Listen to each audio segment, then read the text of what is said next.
नमस्कार सभी को। तो देखिए यहाँ पर हम लोग क्लास 9 ज्योग्राफी का चैप्टर नंबर 3 लेके आए। उसके नोट्स होने वाले हैं, शॉर्ट रिवीजन नोट्स होंगे। चैप्टर का नाम है एटमॉस्फेयर एंड क्लाइमेट। तो सबसे पहले देख लेते हैं एटमॉस्फेयर जो है ये होता क्या है। तो atmosphere is blanket of gases surrounding the earth. तो अर्थ को सराउंड करने वाली एक पूरी ब्लैंकेट है, चादर है। ठीक है, ये समझ सकते हैं पूरी एक कंबल टाइप की होती है जो अर्थ को सराउंड करती है और इसमें मेनली गैसेस प्रेजेंट होती हैं। It is held around the earth by the gravity. और जो गैसेस हैं ये अर्थ के अराउंड क्यों रुकी हुई हैं, तो ग्रेविटी की वजह से रुकी हुई हैं। It protects the earth and makes life possible. ये मेनली क्या करती है, अर्थ को प्रोटेक्ट करती है और लाइफ जो पॉसिबल है इसी एटमॉस्फेयर की वजह से पॉसिबल हो पाती है। इंपॉर्टेंस क्या है एटमॉस्फेयर का, तो पहला तो ये है कि ऑक्सीजन प्रोवाइड करती है रेस्पिरेशन के लिए, कार्बन डाइऑक्साइड प्रोवाइड करती है फोटोसिंथेसिस के लिए। इसके बाद अर्थ पे जो टेम्परेचर है उसको मेंटेन करके रखती है। इसके बाद ये है कि हमारे एटमॉस्फेयर में एक ओजोन लेयर है। ठीक है, ओजोन लेयर है और ये ओजोन लेयर क्या करती है, ये ओजोन लेयर अल्ट्रावायलेट रेस को आने से रोक देती है। तो हमारे अर्थ को अल्ट्रावायलेट रेस से प्रोटेक्ट करती है। इसके बाद वेदर और क्लाइमेट में जो फिनोमेना आपको देखने को मिलता है वो भी एटमॉस्फेयर में ही देखने को मिलता है। तो लाइफ इसी वजह से ही पॉसिबल हो पाती है, एटमॉस्फेयर की वजह से। आगे बढ़ते हैं, ग्रेविटी देख लेते हैं इसमें ग्रेविटी का क्या रोल है।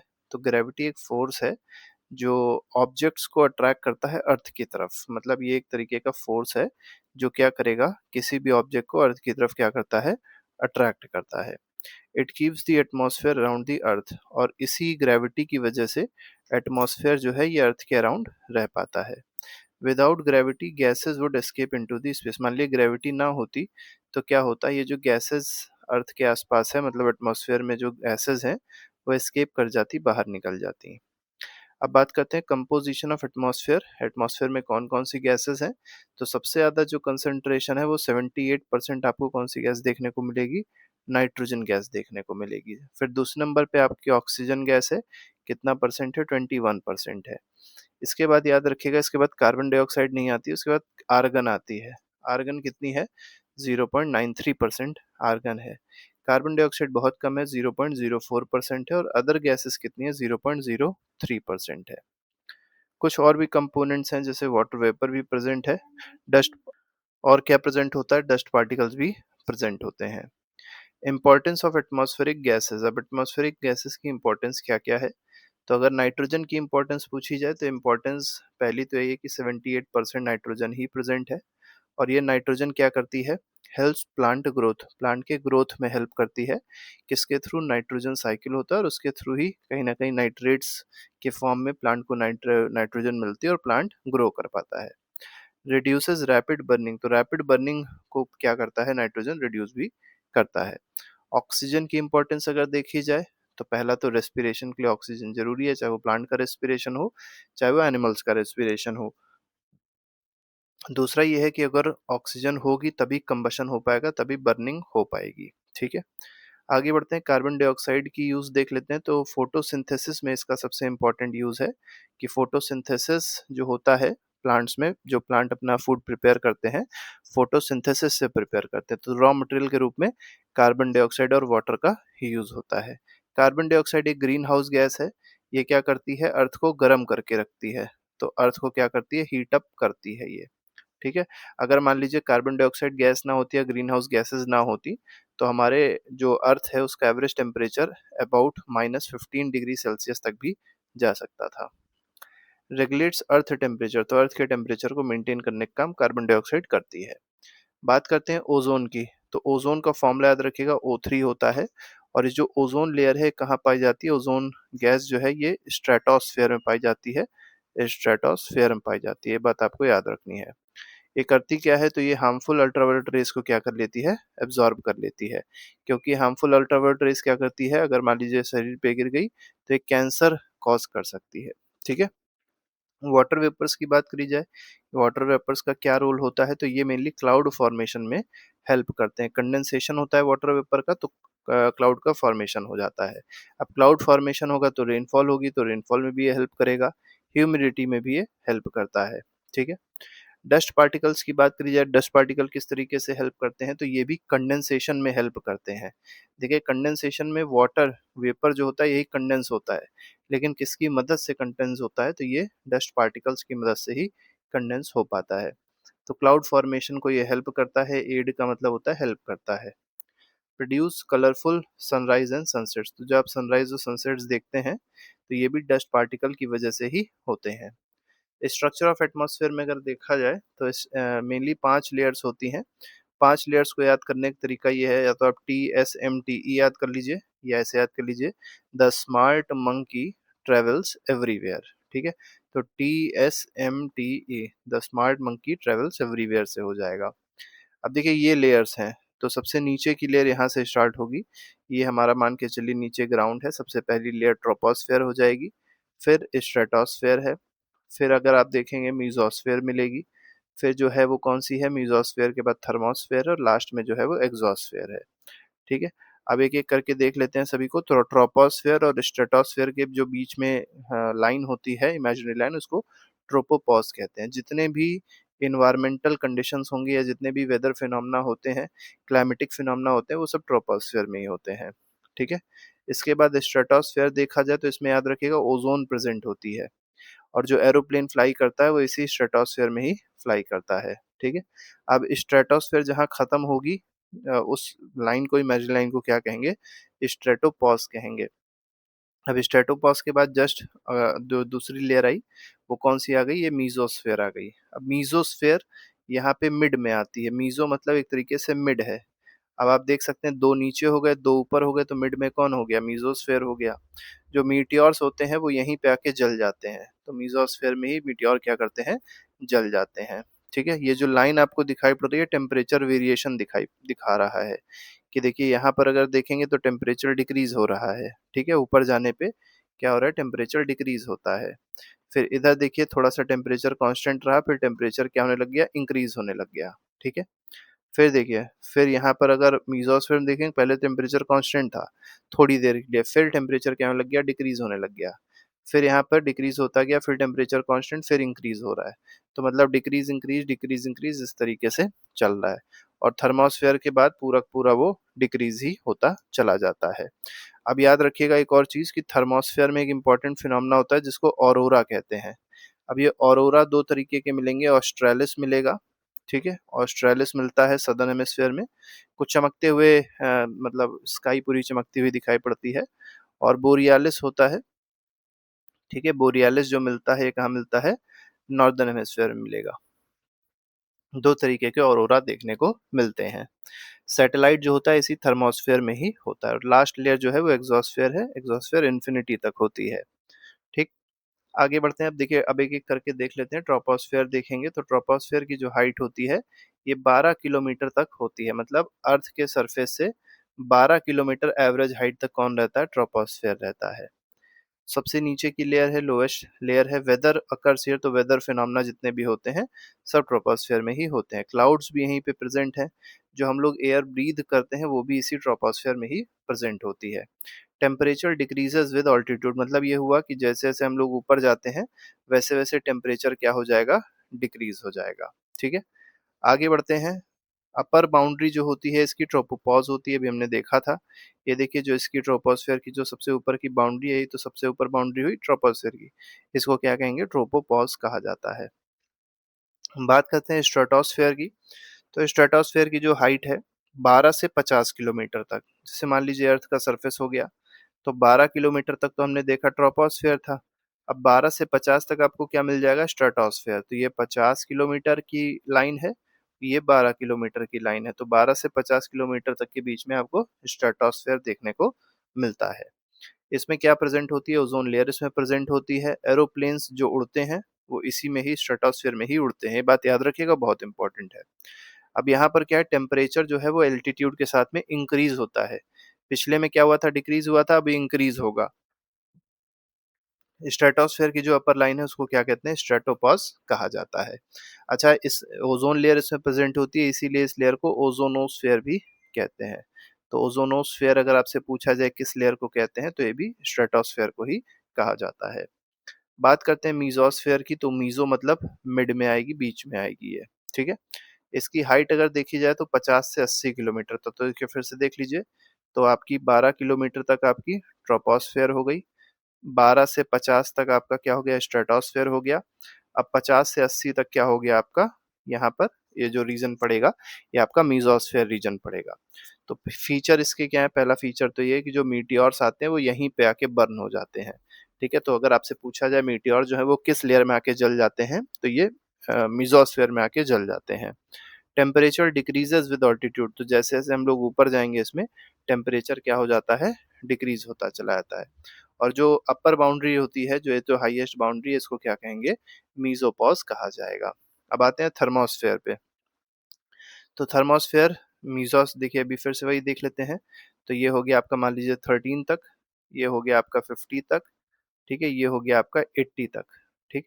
इसके बाद 80 से आप 700 तक आ जाइए। वैसे 400 भी रहता है कुछ बुक्स में, कुछ बुक्स में 700 रहता है, तो एनसीईआरटी 700 कह रही है, तो हम भी इसको 700 ही मान के चलेंगे। तो 80 से 700 के बीच में जो आपकी लेयर होगी एटमॉस्फेयर की, उसको थर्मोस्फेयर कहा जाएगा, ठीक। फीचर्स क्या होते हैं इसके, तो पहला तो यही फीचर है कि टेम्परेचर इंक्रीज होता है बहुत तेजी से, ठीक है।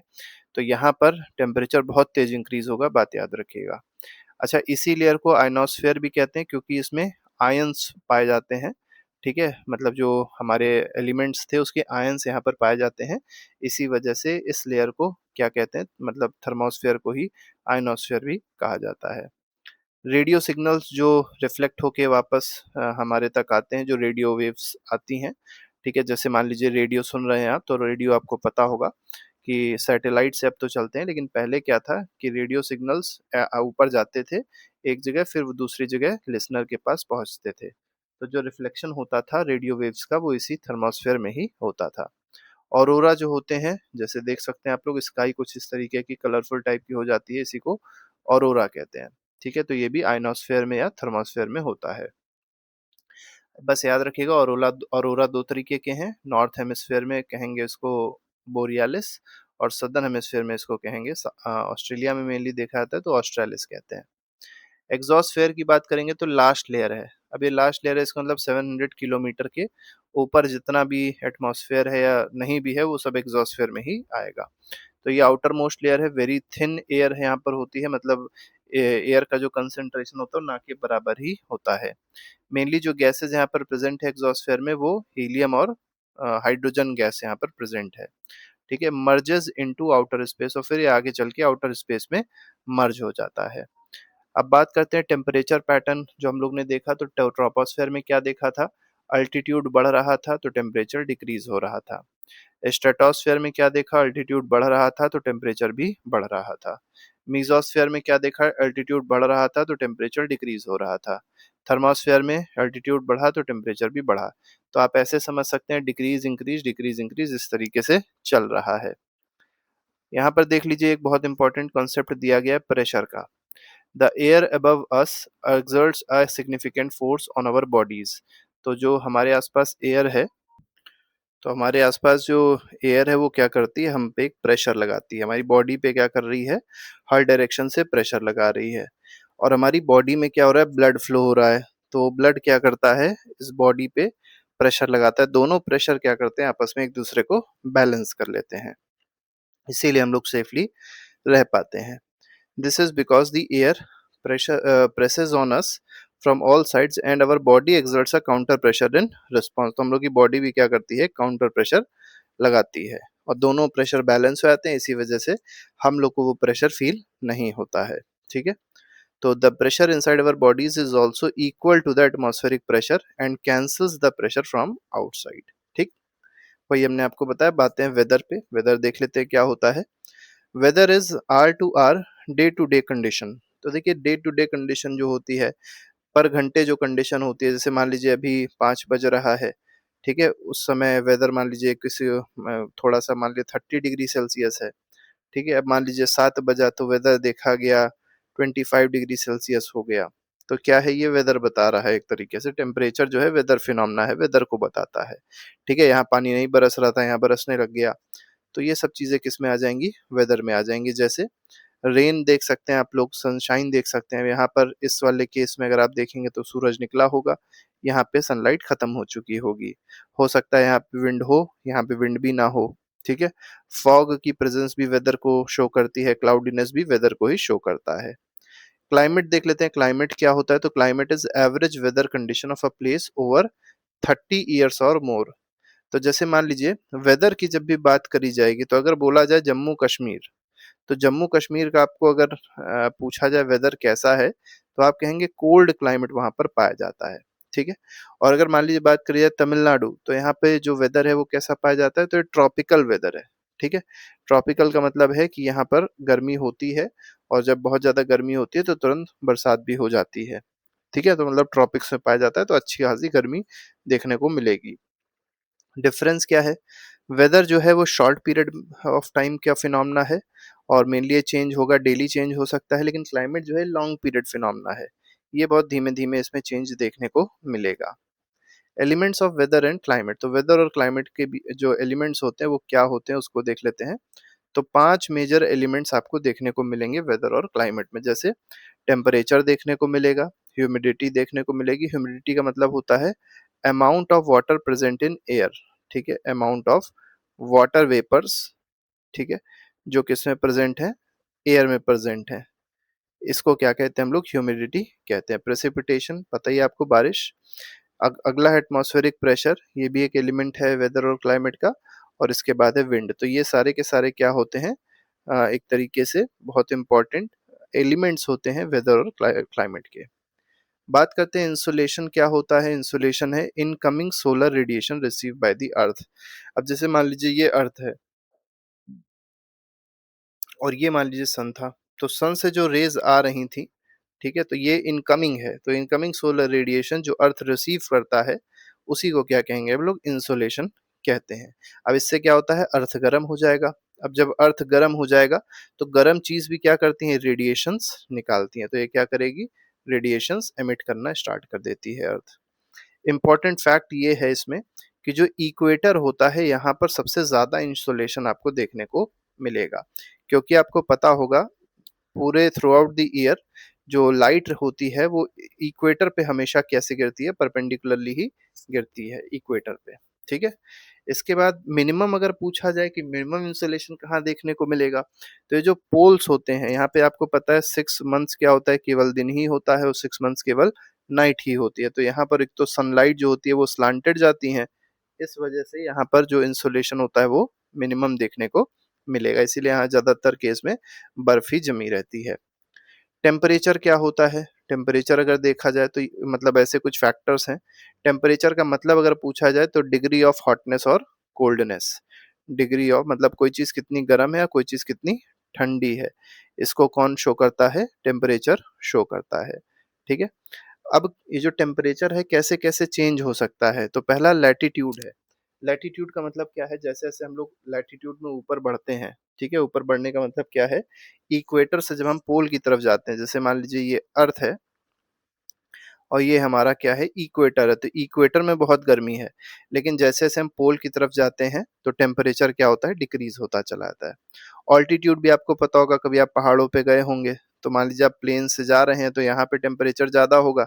पहाड़ पे जैसे जैसे आप ऊपर जाएंगे हवा बहुत पतली होती चली आती है, इस वजह से टेम्परेचर क्या होता चला जाता है? डिक्रीज होता चला जाता है। इंसोलेशन, अब वही इंसोलेशन का मतलब हो गया कि सन से कितनी लाइट रिसीव हो रही थी। अब कहाँ पे कितनी लाइट आ रही है वो उस पे भी डिपेंड करेगा कि टेम्परेचर, जहाँ इंसोलेशन ज्यादा होगा वहाँ टेम्परेचर भी ज्यादा होगा। तो वही चीज देखिए यहाँ पर डायग्राम के थ्रू आपको बता दी गई है। जैसे फ्रिजिड जोन जो होता है, यहाँ पे जो सनलाइट होती है, मतलब जो इंसोलेशन होता है बहुत ही कम होता है, इस वजह से फ्रिज है, मतलब यहाँ पर बर्फ जमी रहती है। तो ऊपर देखेंगे आर्कटिक ओशन है, नीचे अंटार्कटिका है, ठीक है। तो एंटार्क्टिक सर्किल बोलते हैं इसीलिए इसको, और इसी को क्या बोलते हैं? 66.5 डिग्री नॉर्थ वाले को आर्कटिक सर्कल बोलते हैं। इसी तरीके से जो सबसे गर्म एरिया दिखाई पड़ रहा है, ये वाला सबसे गर्म है, ठीक है। ये जो 0 से 23.5 डिग्री नॉर्थ और 0 से 23.5 डिग्री साउथ, ये है ट्रॉपिक ऑफ कैंसर, और ये है ट्रॉपिक ऑफ कैप्रिकॉर्न, ठीक है। नीचे वाला ट्रॉपिक ऑफ कैप्रिकॉर्न होता है, ऊपर वाला ट्रॉपिक ऑफ कैंसर होता है। इन दोनों के बीच में जो रीजन दिखाई पड़ रहा है इसको टॉरिड रीजन जोन बोलते हैं, ये बहुत गर्म जोन होता है, ठीक है? और इसके ऊपर नॉर्थ टेम्परेट है, मतलब यहाँ पर मीडियम टेम्परेचर और सारी कंडीशंस देखने को मिलेंगी, मॉडरेट दिखेगा क्लाइमेट। यहाँ पे साउथ टेम्परेट जोन है, मतलब यहाँ पे भी मॉडरेट क्लाइमेट देखने को मिलता है। अब देखिए सन की रेज जो फॉल कर रही हैं, आप देख सकते हैं इक्वेटर, ये जो रेड लाइन है इक्वेटर है, यहाँ परपेंडिकुलरली फॉल कर रही है। अब सन भी क्या होता है, उसकी जो पोजीशन है वो शिफ्ट होगी, ठीक है? तो पोजीशन शिफ्ट होने के साथ साथ क्या होता है कि एक 6 महीने आपको मतलब 3 या 4 महीने, 5 महीने, 6 महीने, ज्यादातर मतलब ऐसे समझ सकते हैं कि आधे टाइम पे आपको ये देखने को मिलेगा कि सन जो है वो नॉर्थ हेमिस्फेयर की तरफ एक तरीके से नॉर्मली लाइट को फॉल करा रहा था। फिर अगले 6 महीने जो है वो साउथ की तरफ वो नॉर्मली लाइट फॉल कराता है। इसीलिए हम लोग के इंडिया में अगर आप देखेंगे तो 6 महीने क्या होती है, दिन होती है, और 6 महीने क्या होती है, रात होती है। इक्वेटर पे अगर 6 महीने दिन, 6 महीने रात नहीं, 6 महीने गर्मी होती है और 6 महीने सर्दी होती है। नॉर्थ पोल पे देखेंगे और साउथ पोल पे देखेंगे तो यहाँ पर 6 महीने दिन और 6 महीने रात होती है, इसी वजह से, क्योंकि वहां लाइट पहुंच ही नहीं पाती है 6 महीने। जब ये ऊपर आता है तब लाइट पहुंचती है, जब ये नीचे चला जाएगा तब ऊपर लाइट ही नहीं पहुंच पाती है। ठीक है, आगे बढ़ते हैं, ह्यूमिडिटी देख लेते हैं, ह्यूमिडिटी क्या होती है। तो ह्यूमिडिटी का मतलब होता है amount of water vapour present in air, तो एयर में कितना वाटर वेपर प्रेजेंट है उसी को ह्यूमिडिटी कहा जाता है। अगर मान लीजिए ह्यूमिडिटी बहुत ज्यादा है, ह्यूमिडिटी ज्यादा होने से क्या हो जाएगा, स्वेटिंग बढ़ जाएगी, ज्यादा पसीना आने लग जाएगा। क्लोथ्स ड्राई स्लोली, अब जो कपड़े सुखाने की अगर आप कोशिश करेंगे तो वो जल्दी नहीं सूखेंगे, क्यों? क्योंकि एटमॉस्फेयर में ह्यूमिडिटी है, बट एटमॉस्फेयर में ह्यूमिडिटी है तो इसका मतलब कंसंट्रेशन ऑफ वाटर यहाँ ज्यादा है। तो जो कपड़े आपने सुखाने की कोशिश करी थी इसमें वाटर का कंसंट्रेशन था, अब बाहर भी कंसंट्रेशन ज्यादा, अंदर भी कंसंट्रेशन ज्यादा, तो वाटर बाहर से मतलब अंदर से बाहर मूव करना टफ हो जाएगा। एयर फील्स अनकंफर्टेबल, अब जो एयर होती है वो अनकंफर्टेबल हो जाती है, बड़ा चिपचिपा सा उस समय मौसम हो जाता है। प्रेसिपिटेशन का मतलब क्या होता है, water falling from the atmosphere, मतलब बादल बने, फिर वाटर का फॉल डाउन हुआ, वाटर गिरने लग गया, बारिश होने लग गई, रेनफॉल होने लग गया। ठीक है, उसी को क्या कहेंगे हम लोग, प्रेसिपिटेशन कहेंगे। अब यहाँ पर जरूरी नहीं केवल रेनफॉल हो रही हो, रेनफॉल भी हो सकता है, स्नोफॉल भी हो सकती है, हेल भी हो सकता है, स्लीट भी हो सकती है और ड्रिजल भी हो सकता है। तो ये सारे के सारे फॉर्म्स हैं किसके, प्रेसिपिटेशन के। सबसे कॉमन फॉर्म अगर आप देखेंगे तो रेन ही आपको देखने को मिलती है, तो इसीलिए ज्यादातर लोग कंफ्यूज हो जाते हैं, प्रेसिपिटेशन और रेन एक ही चीज सोच लेते हैं, लेकिन प्रेसिपिटेशन एक बड़ा कॉन्सेप्ट है। आगे बढ़ते हैं, एटमॉस्फेरिक प्रेशर देख लेते हैं, ये क्या होता है। तो pressure exerted by air on earth surface. अब देखिए जैसे मान लीजिए ये अर्थ का सरफेस है, अब आसपास पूरे में एयर है, अब ये एयर का कुछ ना कुछ वेट होगा, तो वो वेट क्या कर रहा होगा, अर्थ पे कोई ना कोई प्रेशर लगा रहा होगा, उसी प्रेशर को क्या कहते हैं, एटमॉस्फेरिक प्रेशर कहा जाता है। इसको मेजर करने के लिए एक डिवाइस होती है, एक मशीन होती है जिसको बैरोमीटर कहते हैं। ये बात याद रखिएगा, बहुत ही ज्यादा इंपॉर्टेंट है। अब ये जो एटमॉस्फेरिक प्रेशर होता है हाईएस्ट कहाँ पे होता है, सी लेवल पे ही ये सबसे ज्यादा हाईएस्ट होता है। और जैसे जैसे आप ऊपर जाते आएंगे वैसे वैसे एटमॉस्फेरिक प्रेशर क्या होता है, डिक्रीज होता चला जाता है। हाई प्रेशर अगर है मान लीजिए तो एयर जो होगी वो कोल्ड होगी, स्काई जो होगा वो क्लियर होगा। लो प्रेशर है तो एयर जो होगी वो वार्म होगी। अब लो प्रेशर है इसका मतलब क्या है, वार्म एयर है। ठीक है, क्योंकि आपको पता होगा जैसे मान लीजिए एयर बहुत ज्यादा गर्म हो गई, जैसे मान लीजिए यहाँ पे एयर क्या हो गई, बहुत ज्यादा गर्म हो गई, बहुत ज्यादा जब एयर एक गर्म हो जाएगी तो ऊपर भागेगी, ऊपर भागेगी तो यहाँ पर जो एयर थी वो जा चुकी होगी, तो यहाँ पे कैसा प्रेशर क्रिएट हो जाएगा, लो प्रेशर क्रिएट होगा। इसीलिए जहां पर लो प्रेशर होता है इसका मतलब वहां पर एयर क्या थी, वार्म थी, और यहाँ पर रेनी वेदर क्रिएट होता है। तो हाई प्रेशर में क्लियर स्काई बनता है और लो प्रेशर में रेनी वेदर बनता है। अब देखिए क्योंकि ये जो गैसेस थी इसमें वाटर वेपर्स भी होंगे, ऊपर जाएंगे तो क्या बनाएंगे, बादल बनाएंगे, और बादल बनाएंगे तो रेनफॉल होगी, तो इसीलिए रेनी वेदर आपको यहाँ पर देखने को मिल रहा है। बात करते हैं विंड की, विंड क्या होता है। तो विंड का मतलब होता है मूवमेंट ऑफ एयर, एयर का मूवमेंट होता है हाई प्रेशर से लो प्रेशर की तरफ। तो अगर हाई प्रेशर से लो प्रेशर की तरफ एयर मूव कर रही है तो उसको क्या कहते हैं, उस एयर को विंड कहा जाएगा। Wind are named after the direction they blow from. अब जैसे मान लीजिए कोई ऐसी विंड है जो वेस्ट से ईस्ट की तरफ फ्लो हो रही है तो उसको क्या कहेंगे, उसको वेस्टर्लीज कहेंगे। ठीक है, क्योंकि ये वेस्ट से स्टार्ट हुई। अब मान लीजिए कोई ऐसी विंड है जो ईस्ट से फ्लो कर रही है और किधर की ओर आ रही है, वेस्ट की तरफ आ रही है, तो उसको क्या कहेंगे, ईस्टर्लीज कहेंगे। ठीक है, तो ईस्टर्लीज और वेस्टर्लीज डिपेंड करता है वो ओरिजिनेट कहाँ से हो रही थी विंड। ठीक है, यहाँ पर देखिए विंड का आपको कुछ डायरेक्शन बताया गया है, साइक मतलब एक पैटर्न बना लिया है, रोटेशन बना लिया है विंड ने। अलग-अलग प्रेशर आपको दिए गए हैं, यहाँ पर कम प्रेशर है 1012 बार का प्रेशर है, पास्कल का। यहाँ पे जो प्रेशर दिया है 1004 का दिया हुआ है। तो आपको पता है विंड जो है वो हाई प्रेशर से लो प्रेशर की तरफ जाएगी। तो ये पूरा आपको एक डायग्राम टाइप का, रोटेशन टाइप का दे दिया है। तो ये हाई प्रेशर का डायग्राम है, यहाँ पर लो प्रेशर है। आप देख सकते हैं 985 है, 984 है, यहाँ पर कितना है 1012 है। तो हाई प्रेशर रहा, ये लो प्रेशर रहा। ठीक है। तो विंड जो है देखिए किधर से किधर जा रही है, तो हाई प्रेशर से किधर की ओर जा रही है, लो प्रेशर की तरफ जाती हुई आपको दिखाई पड़ रही है। विंड ब्लोइंग फ्रॉम वेस्ट, तो इसको क्या कहते हैं, वेस्टर्ली कहते हैं। विंड फ्लोइंग फ्रॉम ईस्ट, तो उसको ईस्टर्ली कहा जाएगा। ठीक है। अब विंड के कुछ एग्जाम्पल दिए गए हैं, जैसे मान लीजिए स्पीड विंड की 0 से 1 किलोमीटर पर आवर की है, तो उसको काम विंड कहते हैं। ठीक है। स्मोक राइजेस वर्टिकली, तो अगर स्मोक है बहुत धीरे धीरे करके राइज कर रहा है ऊपर की तरफ, तो इसका मतलब यह है कि काम विंड है वहां पे। लाइट ब्रीज का मतलब क्या होता है, 6 से 11 किलोमीटर पर आवर की स्पीड होगी। Wind can be felt on face, तो अपने फेस पे अगर विंड फील हो पा रही है तो उसको लाइट ब्रीज कहेंगे। लीव्स रसल, तो लीव्स में भी मतलब फड़फड़ाते हैं तो आवाज आती है, रसलिंग होती है उसमें। An ordinary when moves by wind, तो ऑर्डिनरी वेन जो होता है, वेन आपने देखा होगा, इस तरीके का कोई उसका शेप होता है ऊपर, मतलब कई सारे घरों में लगाया जाता है इस तरीके का। ठीक है। ये और घूमता है, पूरा चक्कर लगाता है इस तरीके से, तो ऑर्डिनरी वेन है तो वो घूमता है। स्ट्रांग ब्रीज अगर है तो स्पीड 39 से 49 होगी। लार्ज ब्रांचेस जो होंगे, लार्ज बड़े बड़े जो पेड़ होंगे उनकी ब्रांचेस जो होंगी वो भी मूव करने लग जाएंगी, स्वे करने लग जाएंगी। Umbrellas are difficult to use, और अम्ब्रेला को होल्ड करना बहुत कठिन होगा। स्टॉर्म अगर आया तो स्पीड 103 से 117 किलोमीटर, मतलब बहुत तेज हो गई। ये बहुत कम केस में ही देखने को मिलेगा। Usually accompanied by wide spread damage, और इससे बहुत ज्यादा डैमेज भी हो जाता है। अब हम लोग कुछ लोकल विंड्स की बात करेंगे, जैसे सी ब्रीज और लैंड ब्रीज। अब सी ब्रीज में पहली बात तो याद रखिएगा, दोपहर में आती है सी ब्रीज। ठीक है। सी ब्रीज जो है समुद्र में, समुद्र से जो मतलब एयर है वो किसकी तरफ आती है, लैंड की तरफ आती है। तो सी से लैंड की तरफ अगर ब्रीज आ रही है, विंड आ रही है, तो उसको सी ब्रीज कहते हैं। और ये मेनली दोपहर के सीजन में होता है। और ऐसा क्यों होता है, क्योंकि दोपहर में आपको पता है, जैसे मान लीजिए सन यहाँ पे था, ये जो वाटर होगा, ये इसका टेम्परेचर कम होगा। क्यों? क्योंकि ये देर में गर्म होता है। और जो लैंड होता है इसका टेम्परेचर ज्यादा होता है, क्योंकि ये जल्दी गर्म हो जाता है। अब इसका टेम्परेचर कम था, तो इसका मतलब यहाँ पे कैसा प्रेशर है, हाई प्रेशर है। इसका टेम्परेचर ज्यादा है, इसका मतलब लैंड पे लो प्रेशर है। तो जो विंड है वो हाई प्रेशर से लो प्रेशर की तरफ आएगी।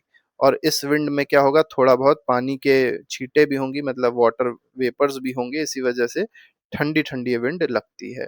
ठीक है। इसके बाद लैंड ब्रीज की बात अगर करी जाए, तो लैंड ब्रीज कब आती है, रात में आती है। अब देखिए दिन भर क्या हुआ, पानी गर्म हुआ, तो पानी का टेम्परेचर बहुत ज्यादा हो गया। ठीक।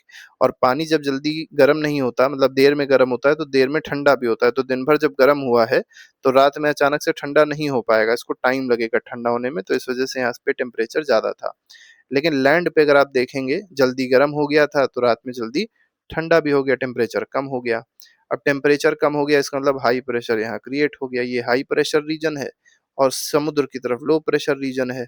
तो अब जो विंड फ्लो करेगी वो लैंड से किधर की ओर जाएगी, सूखी सूखी विंड लैंड से किधर की ओर जाएगी, समुद्र की तरफ जाती है। तो इसको क्या कहते हैं, लैंड ब्रीज कहा जाता है। तो पहली चीज तो याद रखिएगा, लैंड ब्रीज नाइट में आती है। लैंड से सी की तरफ विंड फ्लो होती है, रीजन क्या है, लैंड कूल्स फास्टर। और इसको याद करने का तरीका क्या है, कि डे में सी टू लैंड और नाइट में लैंड टू सी, ये मूवमेंट होता है विंड का। ठीक है। इंडिया में अगर सीजन्स देखे जाएं, तो मेनली आईएमडी जो है, इंडियन मीटरोलॉजिकल डिपार्टमेंट, ये बताता है। 4 सीजन्स इसने बताए हैं। एक विंटर बताया है, जो दिसंबर से अर्ली अप्रैल तक देखने को मिलेगा। समर या प्री मानसून अगर आप देखेंगे, तो अप्रैल से जून तक देखने को मिलता है। साउथ वेस्ट मानसून जो आता है, साउथ वेस्ट मानसून मेनली इधर से आता है। इंडिया में जो मेनली मानसून होती है, जो रेनफॉल होती है, वो इसी मानसून की वजह से होती है, जून से सितंबर के बीच में। रिट्रीटिंग और पोस्ट मानसून, ये अक्टूबर से दिसंबर। और ये जो रिट्रीटिंग मानसून होता है, ये मेनली तमिलनाडु के रीजन में बहुत ज्यादा बारिश करता है, और जो नॉर्थ ईस्ट वाला रीजन है, यहाँ पे बारिश करता है। ठीक है। ट्रेडिशनल इंडियन सीजन्स देखेंगे तो ये 6 होते हैं। पहले के टाइम पे देखा जाता था सीजन्स, मतलब हमारे हिंदी कैलेंडर में भी ये 6 सीजन्स आपको देखने को मिलेंगे। जैसे वसंत ऋतु होती है मार्च से अप्रैल के बीच में, ग्रीष्म ऋतु ऋतु होती है मतलब गर्मी मई से जून के बीच में, वर्षा ऋतु जो होती है वो जुलाई से अगस्त के बीच में, शरद जो होती है वो सितंबर से अक्टूबर के बीच में, हेमंत तो होता है नवंबर से दिसंबर के बीच में, और शिशिर होता है जनवरी से फरवरी के बीच में। तो याद रखिएगा, ट्रेडिशनल इंडियन कल्चर में 6 सीजन्स आपको देखने को मिलते हैं। और आपसे पूछा जा सकता है कि मान लीजिए जनवरी और फरवरी के बीच में जो सीजन है वो कैसा सीजन होता है, तो शिशिर होता है, इसमें ठंडक होती है। ठीक है, आगे बढ़ते हैं, मॉनसून देख लेते हैं थोड़ा सा कि मॉनसून क्या है। तो seasonal reversal of wind direction, तो अगर सीजनल रिवर्सल हो रहा है विंड डायरेक्शन का तो इसको क्या कहा जाएगा, मॉनसून कहा जाएगा। तो मॉनसून से कंफ्यूज मत होइएगा, एक तरीके की विंड ही है। ठीक है, और कैसी विंड है, रिवर्सल विंड है। ठीक है, ये एक अरेबिक वर्ड से आता है मॉनसून टर्म, जिसका नाम है मौसम, और मौसम का मतलब होता है सीजन। मेनली कई सारे मानसून आपको देखने को मिलेंगे। पहला जो मानसून देखने को मिलेगा वो साउथ वेस्ट मानसून है। ऐसे मान लीजिए इंडिया का ये पेनिनसुला है, साउथ वेस्ट मतलब इधर से आ रहा होगा, ये इंडियन ओशन का साइड है, इधर से जो विंड आ रही है पानी लेके आ रही होगी तो इसको कहेंगे साउथ वेस्ट मानसून। कब आती है, तो जून से सितंबर के बीच में ये मानसून आता है। डायरेक्शन क्या होती है, देखिए इधर समुद्र है, सी है, इधर लैंड है, तो सी से लैंड की तरफ आ रही है। इसी वजह से ये बारिश जो होगी ये बादल लेके आती है, बादल क्रिएट करती है और बारिश होती है। कैरेक्टरिस्टिक क्या है इसकी, मॉइस्ट विंड होती है, मतलब इसमें वाटर का कंटेंट होता है, और ये हैवी रेनफॉल कॉज करती है। मेन रेनी सीजन जो होता है वो हमारा इसी साउथ वेस्ट रेन से या साउथ वेस्ट मानसून से होता है। एक आपको देखने को मिलेगा नॉर्थ ईस्ट मानसून। अब ये नॉर्थ ईस्ट मानसून कैसे समझ सकते हैं, इससे मान लीजिए ये हमारा एक तरीके से नॉर्थ ईस्ट का पूरा रीजन है, इस तरीके से मान लीजिए। ठीक है, ये बहुत बड़ा नॉर्थ ईस्ट का रीजन है, थोड़ा सा ड्राइंग मेरी बहुत अच्छी नहीं है इसलिए बनाया इस तरीके का। तो अब यहाँ पर क्या है, नॉर्थ ईस्ट मानसून जो होती है ये अक्टूबर से फरवरी में बारिश करती है, तो इस पोर्शन में बहुत ज़्यादा बारिश होती है। और ये मेनली जब वापस हो रही होती है, ठीक है, जब ये वापस जा रही होती है, अब क्योंकि क्या हुआ कि यहाँ पे प्रेशर क्या हो गया, हाई प्रेशर हो गया, और नीचे की ओर जो प्रेशर हो गया समुद्र में वो लो प्रेशर हो गया, क्योंकि यहाँ पर हीट अब ज़्यादा आ गई। सूरज की जो रोशनी थी वो इस इंडियन ओशन पे तेजी से गिरने लग गई, तो ये बहुत ज़्यादा गर्म हो गया, तो इस पे लो प्रेशर क्रिएट हुआ, यहाँ पे हाई प्रेशर आ गया। तो अब हाई प्रेशर से लो प्रेशर की तरफ जो विंड्स है वो मूव कर रही है, तो जब मूव करती है तो इस तरीके से मूव करती है, तो यहाँ पर बहुत ज़्यादा बरसात कर देती है। ठीक है, तो ये लैंड से सी की तरफ मूव करती है, बात याद रखिएगा। ठीक है, तो ये लैंड से किधर की ओर मूव कर रही है, लैंड से सी की तरफ मूव कर रही है। लेकिन कुछ रीजन में ये लैंड सी से लैंड की तरफ भी मूव कर जाती है, जैसे तमिलनाडु हो गया। तो मेनली ये जो विंड्स होती हैं, ये जो नॉर्थ ईस्ट मानसून की विंड्स हैं, ये ड्राई विंड्स हैं, सूखी हुई होती हैं। ठीक है, rain mainly in Tamil Nadu, Andhra Pradesh and parts of Karnataka. तो तमिलनाडु में रेन करती है, आंध्र प्रदेश में रेनफॉल होगी, कर्नाटका में रेनफॉल होगी after crossing the Bay of Bengal, Bay of Bengal को क्रॉस करने के बाद। अब बात करते हैं ये जो मानसून है इसका इम्पोर्टेंस क्या होता है, क्यों इम्पोर्टेंट है ये। तो पहला तो एग्रीकल्चर, अब आपको पता है एग्रीकल्चर जो इंडिया में है वो मेनली वीट हो गया, राइस हो गया। ठीक है, तो ये वीट मेनली राइस की बात करी जाए, शुगर केन की बात करी जाए, तो ये सब ऐसी फसलें हैं जिनको बहुत ज़्यादा इरिगेशन चाहिए होता है, और ये इरिगेशन के लिए वाटर जो है ये मानसून से मिल पाता है इनको। ठीक है, तो इरिगेशन के लिए इंपॉर्टेंट है, एग्रीकल्चर के लिए इंपॉर्टेंट है। अब ड्रिंकिंग वाटर जो है ये ग्राउंड वाटर को भी रिचार्ज करेगा, मानसून में जब रेन होगी तो ग्राउंड वाटर को भी रिचार्ज करेगी, तो ड्रिंकिंग वाटर बढ़ेगा, हाइड्रो इलेक्ट्रिक पावर बढ़ती है।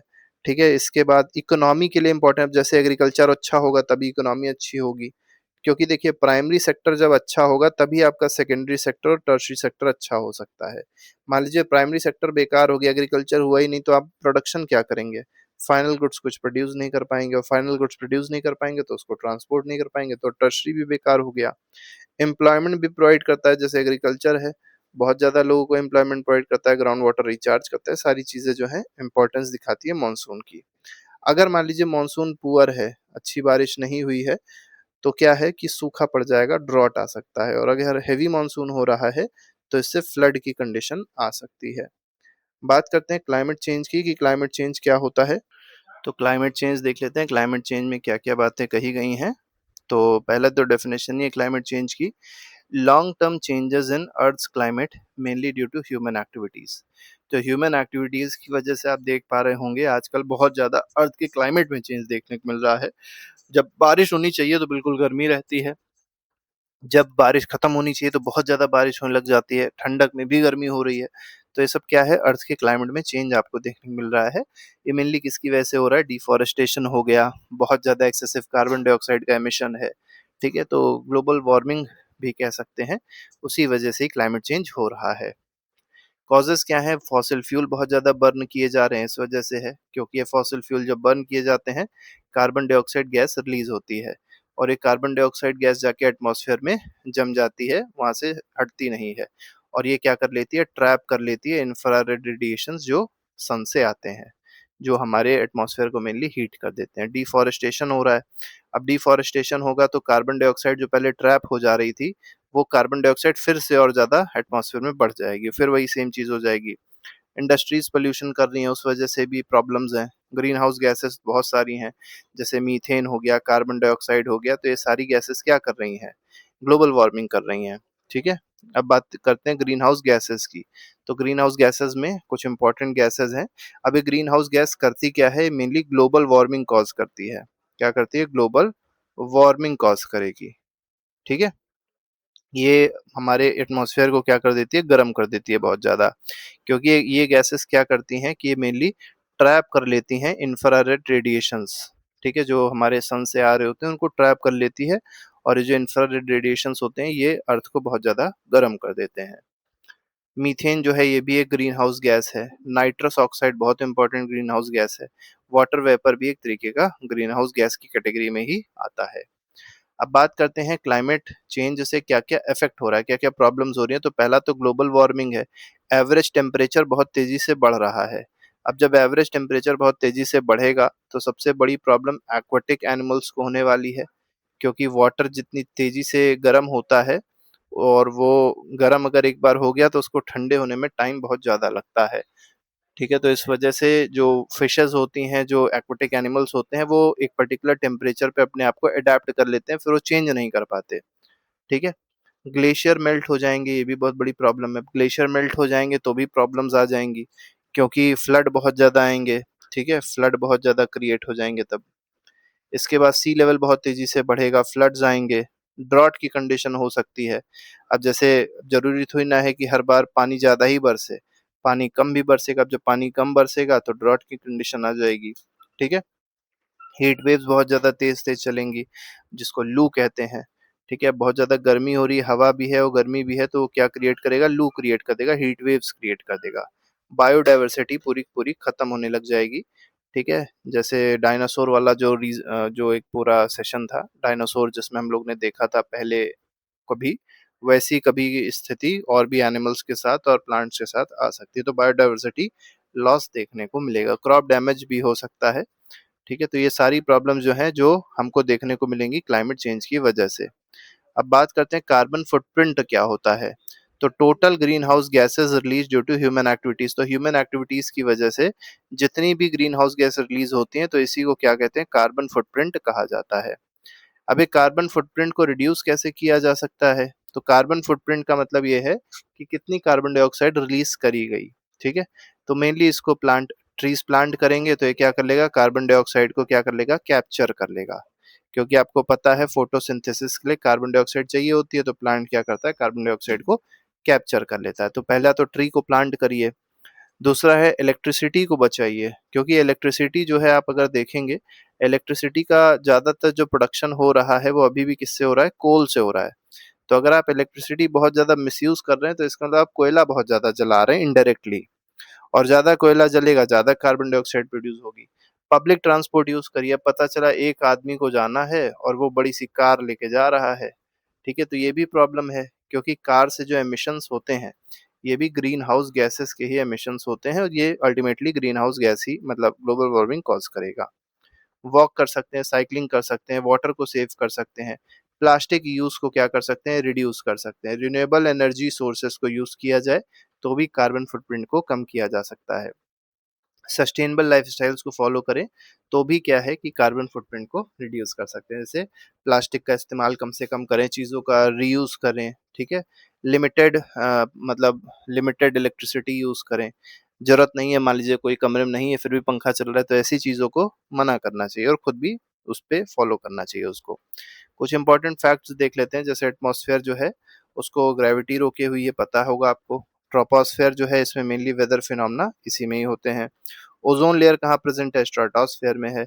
मीटियोर की बर्निंग कहाँ पर होती है? मेसोस्फेयर में होती है। ऑरोरा कहाँ देखने को मिलता है? थर्मोस्फेयर में। ठीक है, इसी को ही क्या कहेंगे? थर्मोस्फेयर को ही एक और नाम दिया गया था। चलिए आप लोग कौन बताइएगा कि ऑरोरा जो था वो थर्मोस्फेयर में होता है, थर्मोस्फेयर का एक और नाम क्या है? एग्जॉस्फेयर क्या है? एग्जॉस्फेयर में आउटर मोस्ट लेयर होती है एग्जॉस्फेयर। ठीक है। वेदर जो है वो डेली चेंज होता है, क्लाइमेट अगर आप देखेंगे 30 साल में चेंज होता है।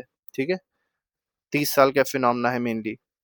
विंड ब्लोज, विंड का ब्लो जो होता है, विंड किधर से किधर बहती है? तो हाई प्रेशर से लो प्रेशर की तरफ बहती है। South west monsoon brings most of the India's rainfall, आपको पता ही है ये चीज। नॉर्थ ईस्टर्न मानसून अगर आप देखेंगे तो ये मेनली साउथ ईस्टर्न कोस्ट, जो तमिलनाडु का कोस्ट है, वहां पर मेनली रेन लेके आता है। इसी नॉर्थ ईस्ट मानसून को रिट्रीटिंग मानसून भी कहा जाता है। कई बार आपको रिट्रीटिंग भी दिया जा सकता है, तो रिट्रीटिंग दें या नॉर्थ ईस्ट दें, कंफ्यूज मत होइएगा। इसके बाद लास्ट है the world monsoon comes from Arabic world मौसम। तो मानसून वर्ल्ड कहाँ से आया? मौसम से आया। मौसम का मतलब सीजन होता है। Climate change is mainly caused by increasing green house gas. तो इस तरीके से ये पूरा चैप्टर था जो हम लोग ने शॉर्ट में डिस्कस कर लिया। बाकी आपको कोई अगर प्रॉब्लम हो किसी भी टॉपिक में तो आप लोग जरूर मेंशन करिएगा। बाकी और भी चैप्टर्स हैं जिनके पहले से ही हम लोग ने नोट्स और एमसीक्यूज बनाए हैं, उसको आप जाके प्लेलिस्ट में देख सकते हैं, अपना रिवीजन अच्छे से कर सकते हैं। अभी फिलहाल इतना ही। Thank you very much, good bye, जय हिंद।